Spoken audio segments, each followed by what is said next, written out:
Hello, good day everybody. You're welcome to my YouTube channel.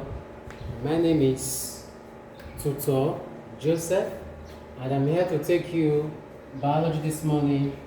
Do not forget to reach me on. You can call my number 091 60115375 or WhatsApp me on 070 387. Right, don't forget to do that. Now this morning I'll be taking us biology, topic called pollination. Alright? And of course, what is the meaning of pollination? Pollination can be defined as the transfer of mature pollen grains from the anther of a flower to the mature stigma of the same flower or of another flower of closely related species. I'll recap. I said pollination is the transfer of mature pollen grains from the anther of a flower to the mature stigma of the same flower or of another flower of closely related what? Species. Flowers that are related, like similar species. Now, NB, insects visit flowers to feed on a sugary liquid. Insect visit flower to feed on a sugary liquid called nectar. Alright, they visit flower to feed on a sugary liquid called what? Nectar. Now there are two types of pollination.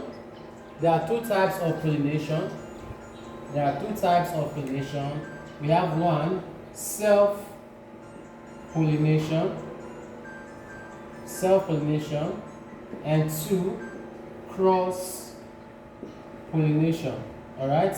In self-pollination, one parent is involved, as the name implies, self. Alright? This one requires two parents. Two parents are involved. Alright? Now, let us analyze self-pollination.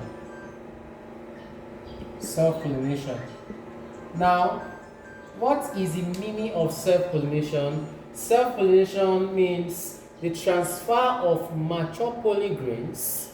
It means the transfer of mature pollen grains to the mature stigma of the same flower or of closely related species. The key word there is the same. The key word there is what? The same. It is the transfer of mature pollen grains from the anther of a flower to the mature stigma of the same flower or of closely related species. The key word in that definition is the same. Okay? Now, there are different conditions that enhance self-pollination.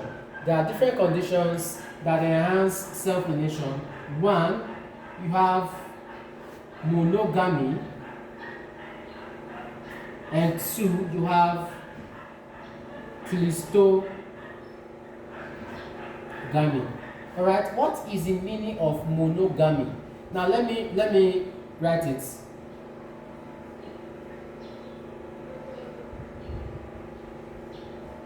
Monogamy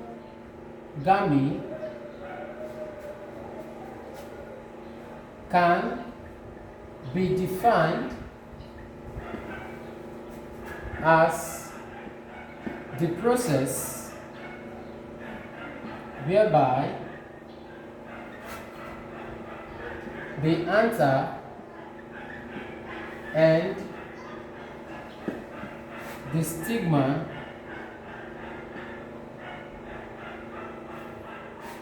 wrap together. That's what That is, process can be defined as a process whereby the anther and the stigma of a bisexual flower ripe at the same time. Alright, take note of that. So the phenomenon in which the anther of a flower and its stigma of a bisexual flower, don't forget this, take note of it, ripe at the same time is called what? Monogamy. Monogamy. Then cleistogamy, right? It is a phenomenon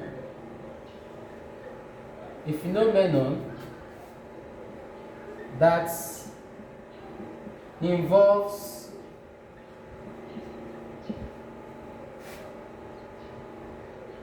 the movement of the pollen grains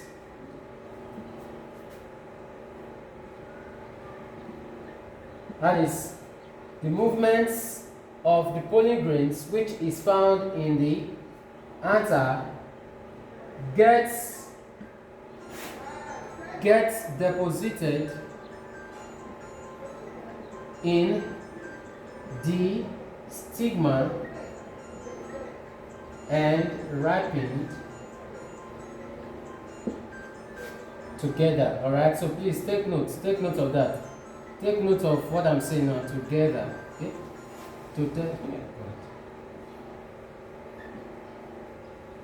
Alright, the process whereby the anther and the stigma mature together or get ripened together is called what? Monogamy. Right, process whereby the anther, the ripe anther, deposit itself in the stigma and they now mature together or ripen together is called what? Cleistogamy. Alright, so these are the two conditions that are necessary for self-pollination to occur.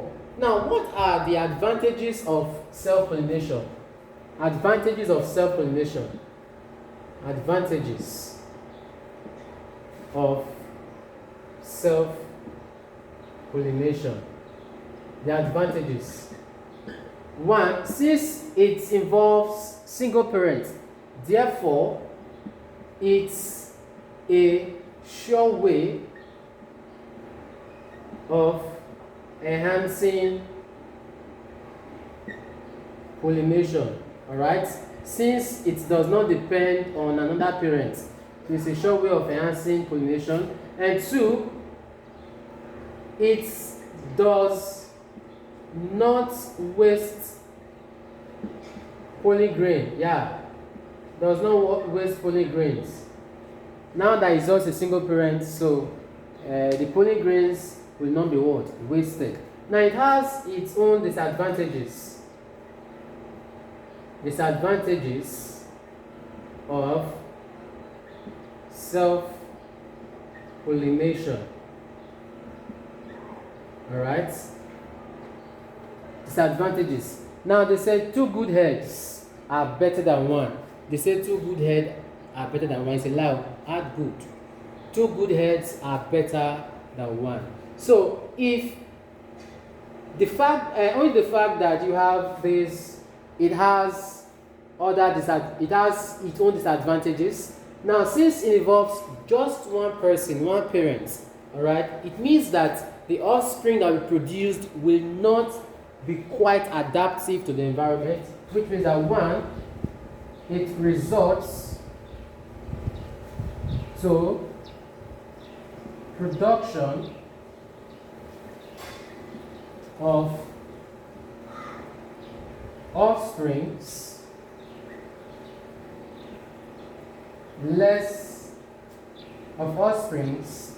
that are less adaptive to the environment.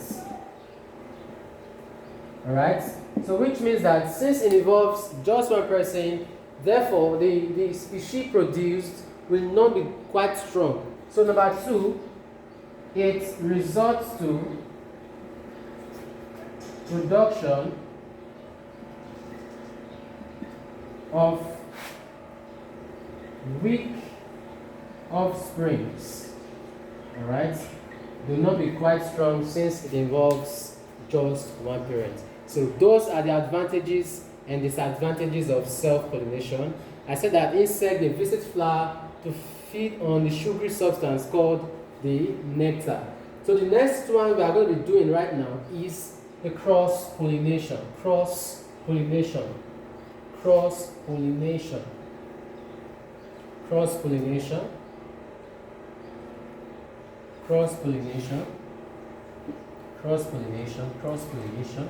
As the name implies, crossing to another. Cross-pollination. Alright? It involves two parents, as I earlier said, and it means the movement of mature pollen grains from the anther of a flower to the mature stigma of another flower or of closely related species. It is a movement of mature pollen grains from the anther of a flower to the mature stigma of another flower or of closely related what? Species. Another. Alright, another flower. Please take note of that. Now there are certain conditions that enhance cross-pollination. These conditions are: one, you have dichogamy, and this is now further divided into two: protandry and protogeny. Right? Then you have another one. You have self-sterility, and two, you have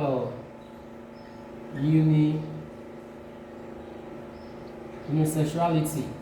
Alright, so these are the three conditions necessary for cross-pollination to occur. Dichogamy divided into two: protandry and what? Protogeny. Then self-sterility and unisexuality. Now, dichogamy is the opposite of monogamy. The word di. Alright? Now it means the process whereby the anther and the stigma of a flower mature or ripe or get ripened at different times, but monogamy at the same time. It is a process whereby the anther and the stigma of a given flower ripen, that is of a bisexual flower, ripen at different time. Monogamy is at the same time. Now protandry, it means the process whereby the anther matures before the stigma. Alright?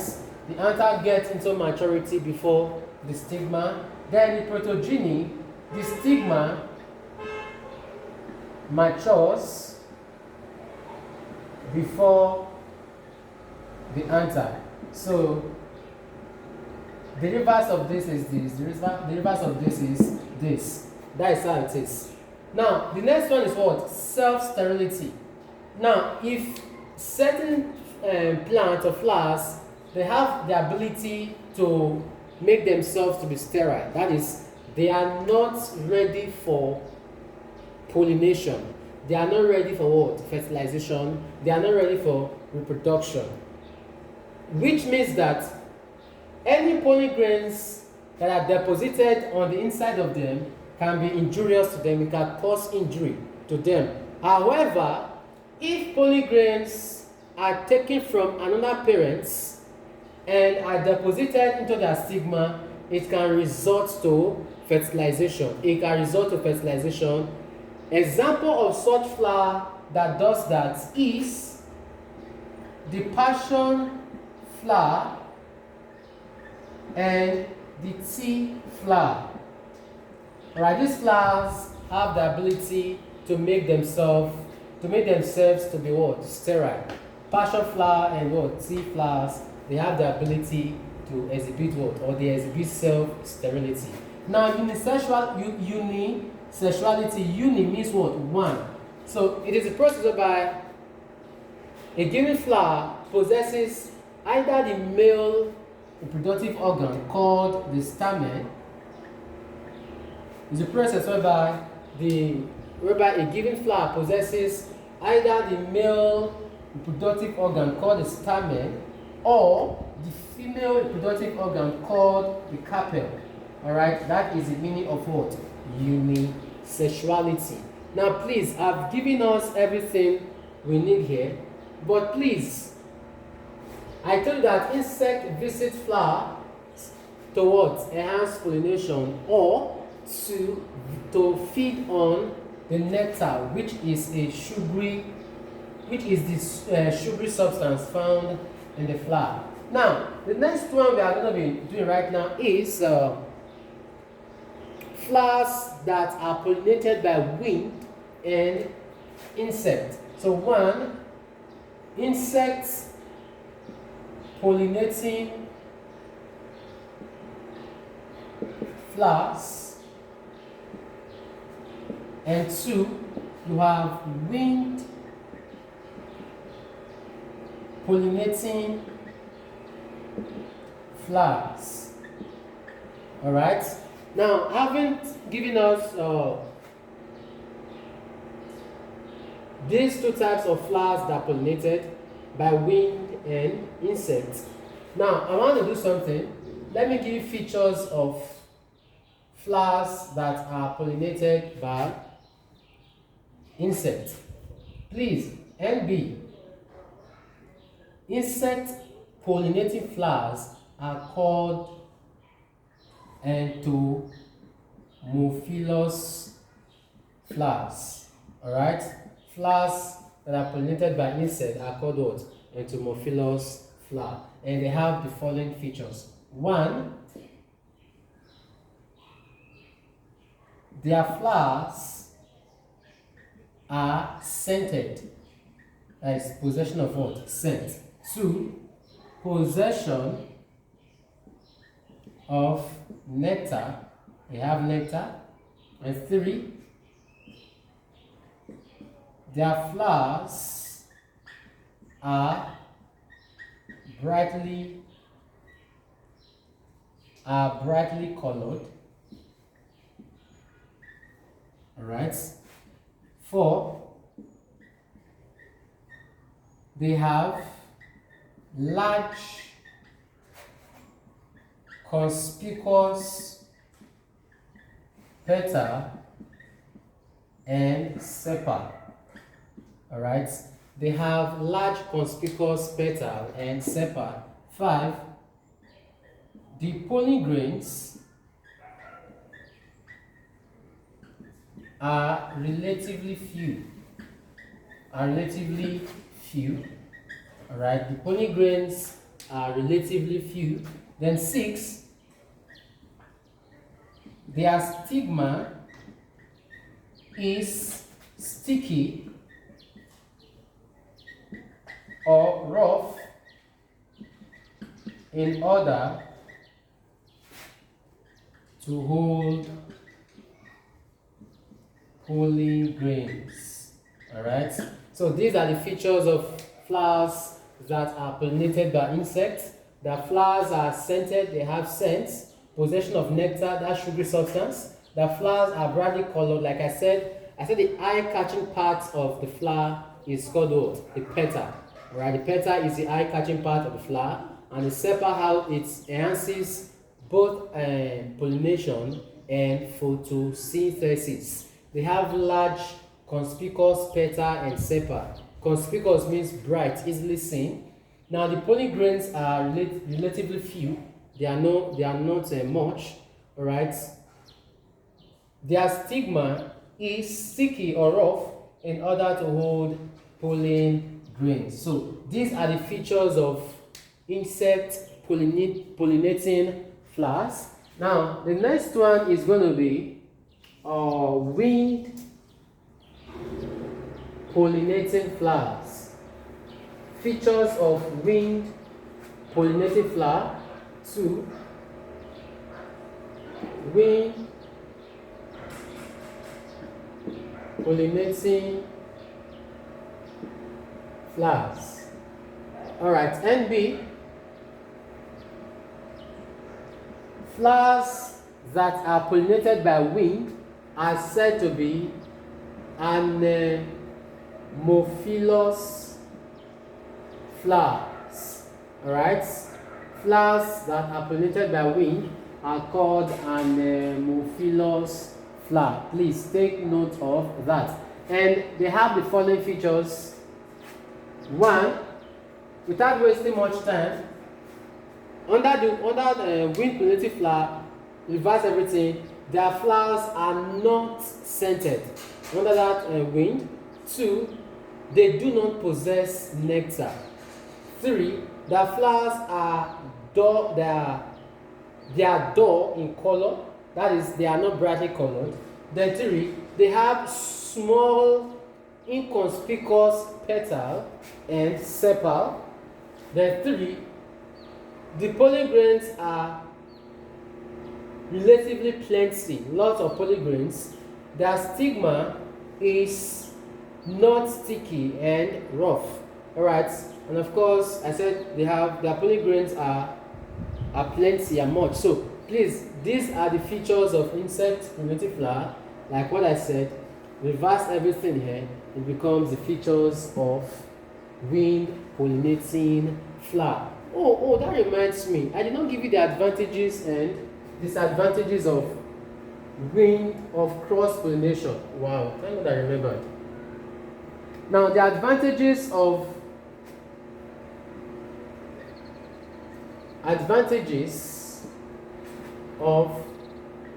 cross pollination.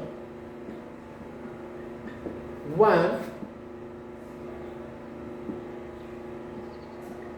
It results to production of variable seeds. 2. The offsprings produced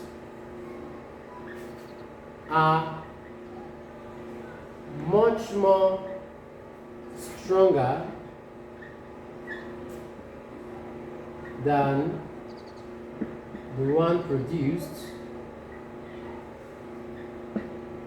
during self-pollination. Number 3, it leads to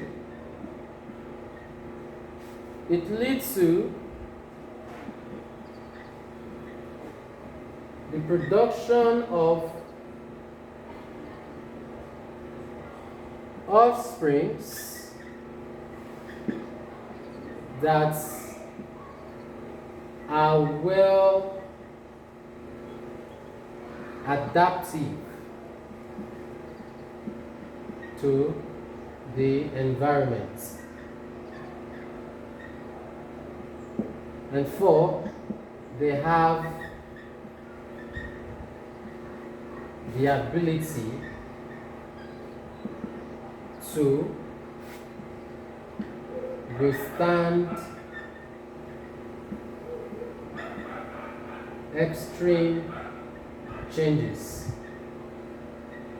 in their environment. They have the ability to withstand extreme changes in the environment. So these are the advantages of cross-pollination. We say 2 good heads are better than 1.